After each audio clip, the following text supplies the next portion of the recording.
శ్రీమాత్రే నమః. అందరికీ కూడా ఆ అమ్మవారి ఆశీస్సులు ఉండాలని మనస్ఫూర్తిగా తల్లిని వేడుకుంటూ ఈ రోజున జ్యేష్ఠ మాసపు గురువారం, పైగా నిర్జల ఏకాదశి. నిర్జల ఏకాదశి అంటే శ్రీ మహావిష్ణువుకి ఎంతో ప్రీతికరమైనటువంటి రోజు, అలాగే పరమేశ్వరుడికి కూడా ఎంతో ఇష్టమైనటువంటి రోజు. నిర్జల ఏకాదశి దివ్యమైనటువంటి ఏకాదశి. భీమసేనుడు ఈ రోజున ఉపవాసం ఉన్నందువల్ల దీనిని భీమసేన ఏకాదశి అని అంటారు. నిర్జల ఏకాదశి ఒక్కరోజు ఉపవాసం చేయటం వల్ల సంవత్సరంలో ఉన్నటువంటి అన్ని ఏకాదశులకు ఉపవాసం చేసినంతటి ఫలితం దక్కుతుందని మన పురాణాలు చెబుతున్నాయి. మరి ఎంతటి పవిత్రమైనటువంటి ఈ రోజున ఉదయాన్నే సూర్యోదయం నుండి ద్వాదశి సూర్యోదయం వరకు నీరు కూడా తాగకుండా ఉపవాసం చేయవలసి ఉంటుంది. అందుకే దీనిని నిర్జల అంటే జలం కూడా స్వీకరించినటువంటి ఏకాదశి అని అంటారు. విష్ణుమూర్తిని ఆరాధిస్తూ ఈ ఉపవాసం చేయాలి. నిర్జల ఏకాదశి ఉపవాసం ఆచరిస్తే మానవ జన్మకు మోక్షం లభిస్తుందని విశ్వాసం.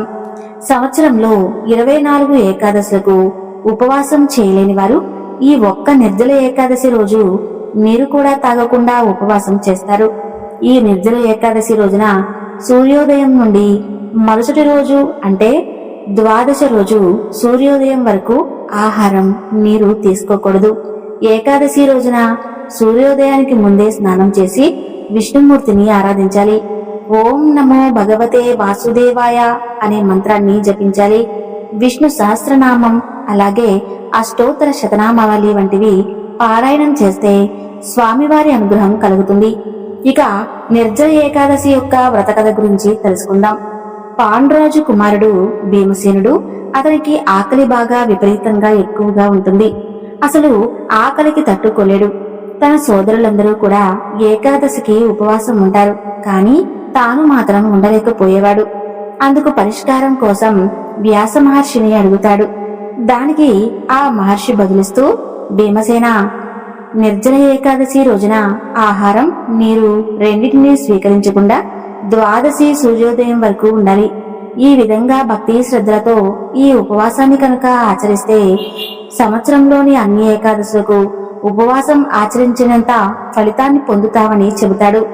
అలా ఆ మహర్షి మాటలు విన్నటువంటి భీమసేనుడు నిర్జల ఏకాదశి ఉపవాసాన్ని ఆచరిస్తాడు. అందుకే దీనికి భీమసేన ఏకాదశి అని కూడా అంటారు. నిర్జల ఏకాదశి రోజున ఉపవాసం ఆచరిస్తూ దాన ధర్మాలు చేయటం వలన ఎంతో మంచి ఫలితం కలుగుతుంది. ముఖ్యంగా అన్నదానం, వస్త్రదానం, నీటి దానం, పాదరక్షలు, గొడుగు వంటివి దానం చేయటం వల్ల స్వామివారి అనుగ్రహాన్ని పొందవచ్చు. మరి ఈ రోజున అన్నదానం చేయటం వలన కలిగేటటువంటి మహిమ ఏమిటో, అన్నదానం మహిమ గురించి తెలియజేసేటువంటి ఒక చక్కని కథ ద్వారా తెలుసుకుందాం. అసలు అన్నదాన మహత్యం ఎంత గొప్పదో ఈ కథ ద్వారా మనం తెలుసుకోవచ్చు. ఆకలితో ఉన్నవారికి ఒక్కరోజు భోజనం పెడితే ఉత్తమమైనటువంటి ఫలితాలు ఉంటాయని ఆది దేవత సాక్షాత్తు అన్నపూర్ణేశ్వరి దేవి తెలిపింది. అటువంటి ఈ యొక్క అన్నదానం మహత్యం గురించి తెలుసుకుందాం. పూర్వం ఒక బ్రాహ్మణుడు ఉండేవాడు.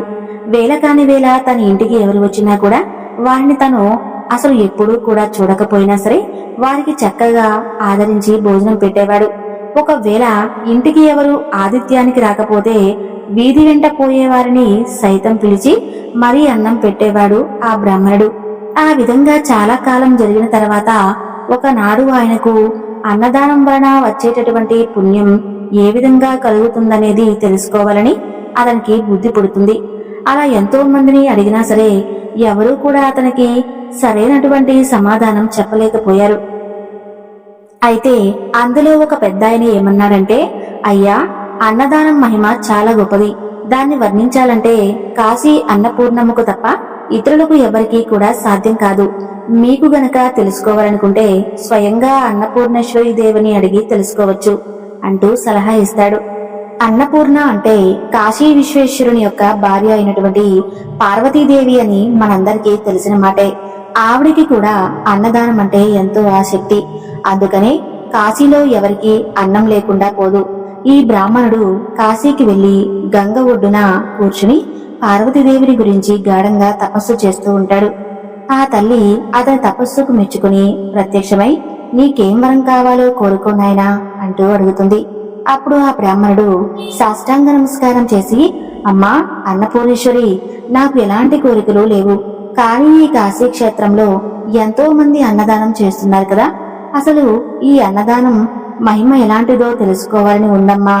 ఆ సంగతి గురించి చెప్పాలి అంటే ఇతరుల వల్ల ఎవరికీ వల్ల కాదు అంటూ తడబడుతున్నటువంటి గొంతుకుతో అమ్మవారికి విన్నవించుకుంటాడు ఆ బ్రాహ్మణుడు.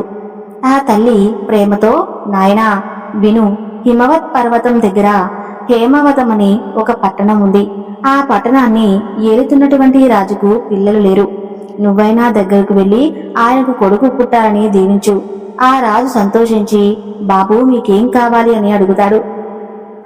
అప్పుడు నువ్వు నాకు పెద్ద కోరికలేమీ లేవు, కానీ నీకు కుమారుడు పుడితే తక్షణమే ఆ పిల్లవాడిని మొదటిగా నేనే చూడాలి. ఆ సమయంలో పిల్లవాడి దగ్గర ఎవరూ కూడా ఉండకూడదని చెప్పు. అందుకు రాజు కూడా ఒప్పుకుంటాడు. పిల్లవాడు పుట్టిన వెంటనే ఏకాంతంగా వాడిని అన్నదానం వలన కలిగే పుణ్యం ఏమిటిరా అబ్బాయి అని అడుగు, తప్పకుండా అతను నీకు సమాధానం ఇస్తాడని చెప్పి ఆ తల్లి అన్నపూర్ణేశ్వరి అంతర్ధానమవుతుంది. ఇక బ్రాహ్మణుడు సరేనని చెప్పి హేమావతానికి బయలుదేరి వెళ్తాడు.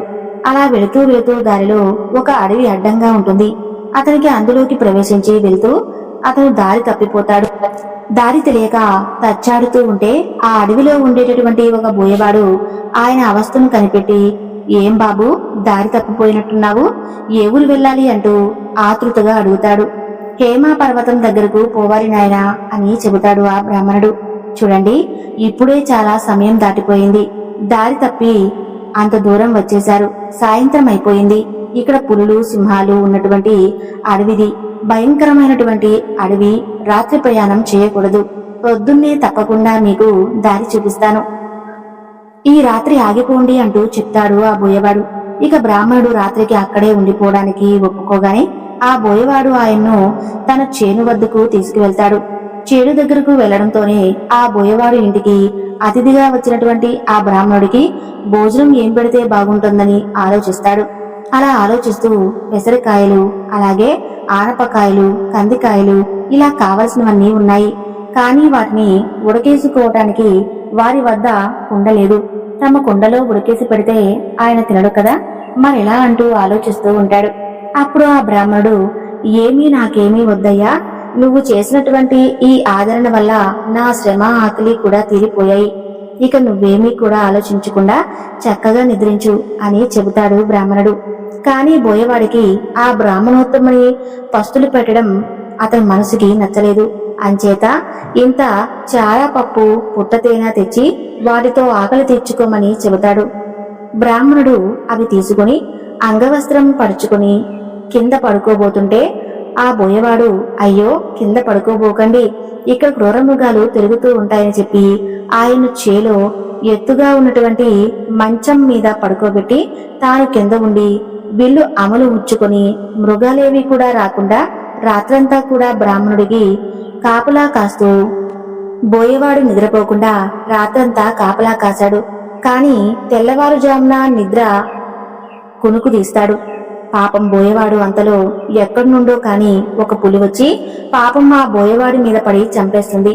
బ్రాహ్మణుడు నిద్రలేచి జరిగిందంతా కూడా తెలుసుకుని తన మూలాన ఆ బోయవాడు పులివాత పడ్డాడని ఎంతో విచారిస్తాడు. బోయవాడి భార్య ఆ బ్రాహ్మణుడితో, స్వామి, నా రాత ఇలా ఉండగా ఎవరు మాత్రం తప్పిస్తారు చెప్పండి, మీరు దాని గురించి విచారించడం అవసరం లేదు, మీకు హేమావతారానికి తప్పకుండా నేను దారి చూపిస్తాను, నడవండి అంటూ ఆయన తీసుకుని వెళ్లి దారి చూపెట్టి వెనక్కి తిరిగి వచ్చి భర్తతో పాటు ఆమె కూడా సహగమనం చేస్తుంది. ఆ బ్రాహ్మణుడు బోయ దంపతుల మంచితనాన్ని తలుచుకుంటూ హేమావతారాన్ని చేరుకుంటాడు. అక్కడ ఉన్నటువంటి రాజును చూసి పార్వతీదేవి చెప్పినట్లుగా ఆ రాజును దీవిస్తాడు. పుట్టినప్పుడు మీ పిల్లవాడిని ఏకాంతంగా మొట్టమొదటిసారి చూడటానికి నాకు అనుమతి ఇవ్వాలని కోరగా ఆ రాజదంపతులు ఒప్పుకుంటారు. రాజుగారి భార్య 9 నెలలు మోసి చందమామ లాంటి పిల్లవాడిని కంటుంది. బ్రాహ్మణుడు ఎవరూ లేకుండా ఆ పిల్లవాడిని అన్నదానం వల్ల కలిగే ఫలితం ఏమిటో చెప్పు అంటూ అడుగుతాడు. అప్పుడు పుట్టినటువంటి ఆ శిశువే అయినప్పటికీ పెద్దవాడికి మళ్ళీ ఆ పిల్లవాడు బ్రాహ్మణుడితో ఇలా అంటాడు. 10 నెలల క్రితం మీరు ఈ పట్టణానికి వస్తూ అడవిలో దారి తప్పిపోతే మిమ్మల్ని తీసుకుని వెళ్లి చారుపప్పు పుట్టతేనె ఇచ్చినటువంటి బోయవాణ్ణి నేనేసువా. ఈ మాత్రం దానికి ఈ రాజుగారికి కుమారుడై పుట్టి ఈ రాజ్యం వెళ్ళబోతున్నాను. చూడండి, ఒకనాటి అన్నదానానికి ఇంత గొప్ప ఫలం కలిగినప్పుడు నిత్యం అన్నదానం చేసేటువంటి మహానుభావులకు ఎటువంటి ఫలితం కలుగుతుందో ఇక మీరే ఊహించుకోండి. ఇదే అన్నదాన మహత్యం అని చెప్పేసి ఆ పిల్లవాడు మరుక్షణంలోనే ఏమీ ఎరుగునటువంటి పసిపాపలాగా కువకువ అంటూ ఏడవడం ప్రారంభిస్తాడు. అప్పుడు ఆ బ్రాహ్మడు చాలా ఆశ్చర్యపడి తాను ఊరికి తిరిగి వచ్చి జరిగిందంతా కూడా తన భార్యతో చెబుతాడు. ఇక ఆ దంపతులు అప్పటి నుండి ఎప్పుడూ కూడా విడవకుండా అన్నదానం చేసుకుంటూ తన ధాన్య సమృద్ధి పుత్ర పౌత్రాభివృద్ధి కలిగి సుఖంగా ఉంటున్నారు. చూశారు కదా, ఒకనాడు ఎదుటివారి ఆకలి తీరిస్తే ఎంతో పుణ్యాన్ని పొంది ఉత్తమమైనటువంటి జన్మలు పొందాడు ఆ బోయవాడు. అన్నదానం చేయటం వల్ల ఉత్తమమైనటువంటి ఫలితం ఉంటుందని, ఉత్తమమైనటువంటి గతులను పొందవచ్చు అని ఈ కథ ద్వారా మనం తెలుసుకున్నాం. ఇక ఏకాదశి వంటి విశేషమైనటువంటి రోజున అన్నదానం చేయటం వలన శ్రీ మహావిష్ణువు యొక్క సంపూర్ణమైనటువంటి అనుగ్రహాన్ని చాలా త్వరగా పొందవచ్చు. పరమేశ్వరుడు ఎంతో దయామయుడు, ఎంతో ఆప్యాయత అనురాగం తనను నమ్మి కొలిచిన వారు ఈ 14 లోకాల్లో ఎక్కడ ఉన్నా నిత్యం కంటికి రెప్పలా కాపాడుకునే అమృతామూర్తి పరమేశ్వరుడికి తనను కొలిచే భక్తులు బీదవాడైనా ధనికుడైనా భేదం అస్సలు ఉండదు. మనస్ఫూర్తిగా ఆయన్ని కొలిస్తే చాలు, అతనికి సర్వ సంపదలు అనుగ్రహిస్తాడు పరమేశ్వరుడు. అమితమైనటువంటి ఐశ్వర్యాన్ని ప్రసాదించేవాడు అని అర్థం. ఈశ్వర శబ్దం సకల శుభాలకు సంకేతం. పూర్వకాలంలో గోదావరి తీరంలో శివదాసుడనే ఒక గొప్ప శివభక్తుడు ఉండేవాడు. అతను ఏవో చిన్న చిన్న పనులు చేసుకుంటూ కాలం గడుపుతూ ఉండేవాడు. అలా చిన్ననాటి నుండి శివభక్తి పారాయణుడై ఎప్పుడూ కూడా శివనామాన్నే స్మరిస్తూ ఉండేవాడు. ఏ పని చేసినా పరమేశ్వరాత్పరమస్తు అంటూ తలుచుకునేవాడు. ఆ స్వామివారి దయవలన శివదాసుకు ఆ ఊరి జమీందారు శేషయ్య ఇంట్లో గుమస్తా ఉద్యోగం దొరికింది. అందుకు శివదాసు ఎంతో సంతోషించి బ్రతికి ఉన్నంత కాలం ప్రతిరోజు కూడా క్రమం తప్పకుండా పరమేశ్వరునికి అభిషేకం చేస్తానని మనసులో అనుకుంటాడు. ఆ ప్రకారం ఆనాటి నుండి ప్రతిరోజు ఉదయాన్నే నిద్రలేచి శుభ్రంగా స్నానం చేసి తన ఇంట్లో ఉన్నటువంటి శివలింగానికి స్వచ్ఛమైనటువంటి జలంతో అభిషేకం చేయటం ప్రారంభిస్తాడు శివదాసు. తనకు ఎన్ని పనులున్నా అభిషేకం మాత్రం మర్చిపోయేవాడు కాదు. ఎప్పుడైనా తనకున్నటువంటి పనుల వల్ల రాత్రి నిద్రపోవటం ఆలస్యమైతే తెల్లవారుజామునే లేచి తప్పకుండా అభిషేకం చేయందే కాలు బయట పెట్టేవాడు కాదు.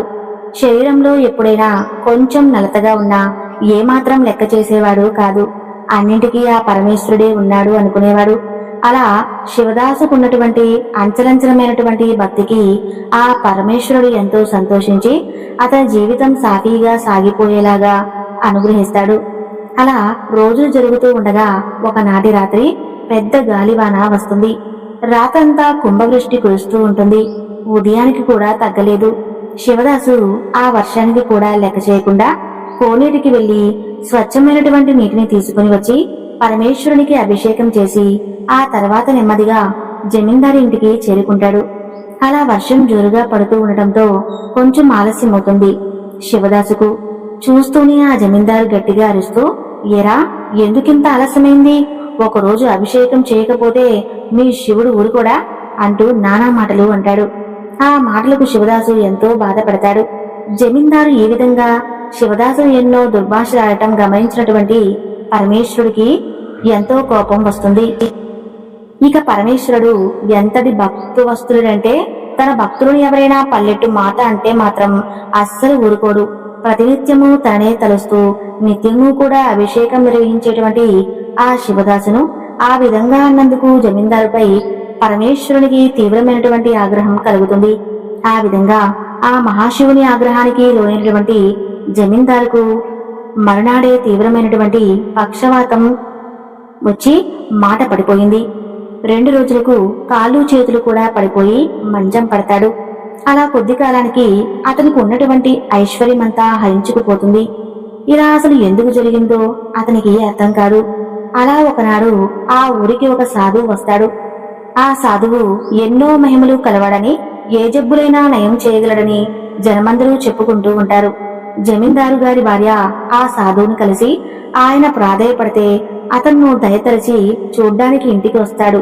ఒకసారి కళ్ళు మూసుకుని ధ్యానం చేసి ఆ జమీందార్తో ఇలా అంటాడు: నాయనా, నువ్వు కొంతకాలం క్రితం నీ వద్ద పనిచేసే శివదాసును అనవసరంగా దూషించావు.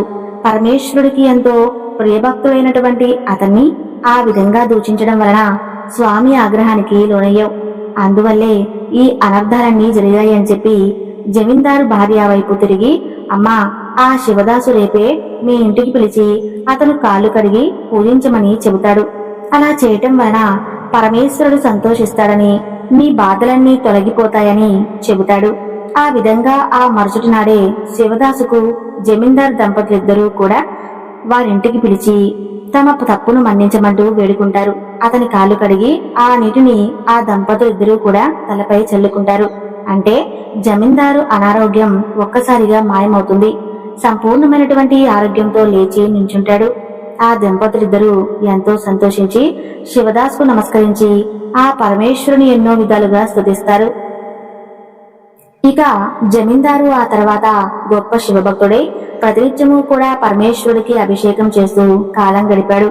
ఆ ఊరిలో చక్కని శివాలయాన్ని నిర్మించి జీవించి ఉన్నంతకాలం సుఖంగా జీవించి చివరికి ముక్తిని పొందాడు. పూర్వకాలంలో గంగా తీరంలో గంగరాజు అనే ఒక చిన్న వ్యాపారస్తుడు ఉండేవాడు. అతను ఎన్నో చిన్న చిన్న వ్యాపారాలు చేసి కొద్ది కాలంలోనే ఎంతో ధనాన్ని సంపాదించాడు. అంత ధనం సంపాదించగానే ఏమాత్రం ఎప్పుడూ కూడా ఎక్కడా కూడా దాన ధర్మాలు చేసేవాడు కాదగడు. పరమ పిసినారిగా పేరొందాడు. కల్తీ వ్యాపారాలు చేసి ప్రజలను విపరీతంగా దోచుకుంటూ ఉండేవాడు.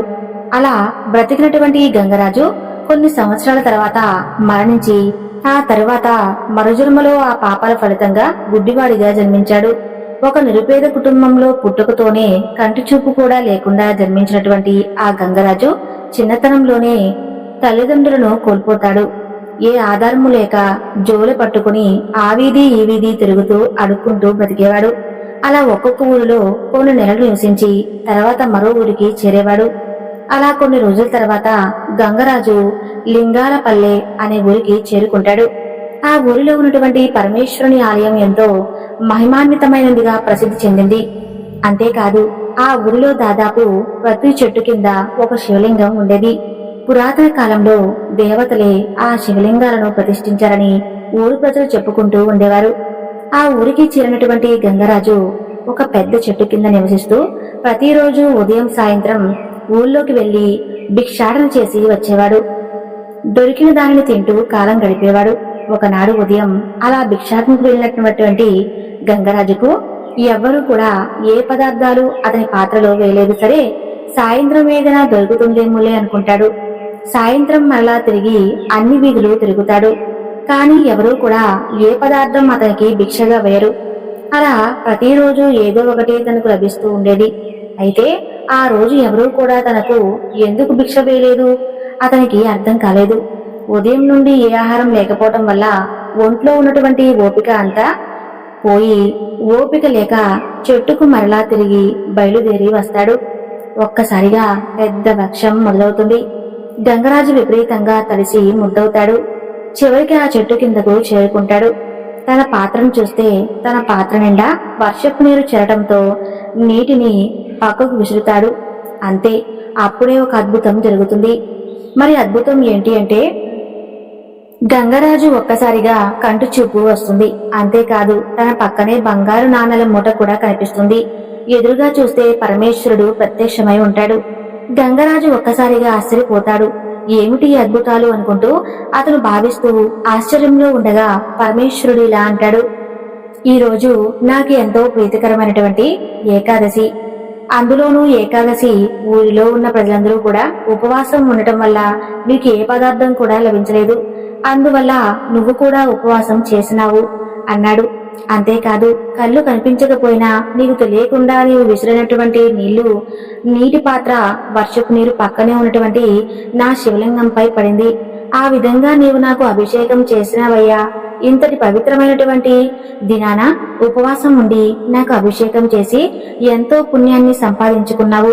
అందువల్ల నీకు చూపును ప్రసాదించాను. ఈ బంగారు నాణాలు తీసుకుని ఏదైనా వ్యాపారం చేసుకుని సుఖంగా జీవించు అని చెప్పి పరమేశ్వరుడు అంతర్ధానమవుతాడు. ఇక జరిగిన దానికి గంగరాజు ఎంతో సంతోషించి ఆ ధనంతో వ్యాపారం మొదలుపెట్టి ఎంతో ధనాన్ని సంపాదించాడు. గొప్ప శివభక్తుడిగా పేరుకుంది. ఎన్నో దాన ధర్మాలు చేస్తాడు. జీవించి ఉన్నంత కాలం సుఖంగా జీవించి చివరికి ముక్తిని పొందుతాడు. పరమేశ్వరుడు అల్ప సంతోషి. ఒక్క బిల్వదళంతోనే పూజిస్తే చాలు ఆయన ఎంతో తృప్తి చెందుతాడు. సర్వ సంపదలను అనుగ్రహిస్తాడు. చక్కని ఆరోగ్యాన్ని ప్రసాదిస్తాడు. అంతటి అమృతమూర్తి అయినటువంటి ఆ పరమేశ్వరునికి మనమందరం కూడా వేల వేల నమస్కారాలు తెలియజేసుకుందాం. చూశారు కదండి, ఏకాదశి, నిర్జల ఏకాదశి రోజున ఎంతో పవిత్రమైనటువంటి ఈ రోజున ఈ కథలను విన్నా, చదివినా, వినిపించినా విష్ణుమూర్తి యొక్క అనుగ్రహం సంపూర్ణంగా లభిస్తుంది. అలానే ఈ వీడియో మీకు నచ్చితే తప్పకుండా లైక్ చేసి ఓం విష్ణుదేవాయ నమః అని చెప్పి చిన్న కామెంట్ చేయండి.